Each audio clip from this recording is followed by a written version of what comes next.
I think Google Forms is the most versatile Google tool, and there's going to be tons of blog posts and stuff on how to use them, and more videos on how to use them. There's multiple ways to get to it. You can get to it right from the apps button and going to more. You can go to Drive, and then you can go to New and more. And Google Forms is the little purple page. And if you click on it, it will open up a new Google form for you. And it's very simple, kind of click and point type of program to use. You'll notice there's a couple different things here, the untitled form stuff, the different types of questions, some icons all over the place, and we'll explore all of these throughout the course of a series of different videos, but this one's specifically going to kind of be gearing us towards making a self-grading quiz, which is useful for introducing topics. It's useful for a pre-assessment to see what kids already know. It's useful for formative assessment. That way it's useful for review games. There's just so much that you can use for it.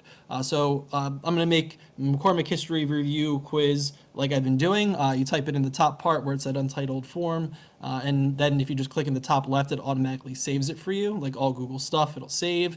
The plus button on the right-hand side kind of gives you extra questions, but then there's different questions types: short answer, paragraph, multiple choice, check down, boxes, which you can check multiple boxes. There's the drop-down menus that you can make options disappear once they've been chosen with an add-on.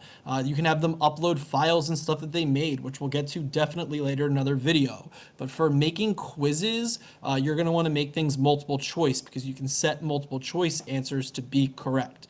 So I'm going to go with Brad went to which school. I'm just typing the question, and then I'm just going to type in different answer options. And then that way I can later on mark one of them correct. And I found it's a little bit easier to kind of make your whole quiz and then go back through and set all the questions at once. And you can add pictures to these answer options. You can add pictures to the actual questions, which we'll do in a minute. But one of the cool features is duplicate. And then at the bottom, you also have the ability to have them go to a different section based off of their answers, which we'll get to later in other videos. But duplicate, if you're making a bunch of questions that are similar, so which school did I go to? How about which school did I go to for college? Same exact question, basically. I duplicated it, and it's going to just make another copy, and I can jump down and I can edit it the way that I want. This kind of makes things go by a lot faster when you're doing questions that are very similar. You can just keep hitting that duplicate button. You can also rearrange the questions. Later on, you can set the questions to be in a random order if you really want them to be. So there's a bunch of different options you have. And you can always make things required if you want.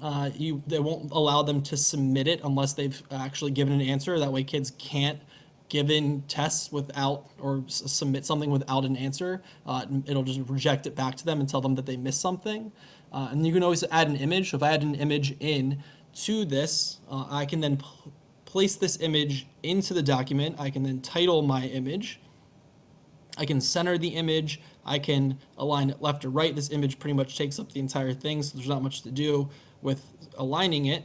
And then what I can do is I can add a question below it. So I can add a question about that image. You can do the same thing with a video. You can put a video in, have the kids watch the video, and then they can answer a question about that video, which doesn't need to be multiple choice. We'll get to that kind of self-directed choose your own adventure type activities you can do with Google Forms later on. It's just one of the like 20 different ways you can use Google Forms. It's not even an exaggeration. It's literally, I saw a blog post about 20 different ways you could utilize Google Forms in your classes.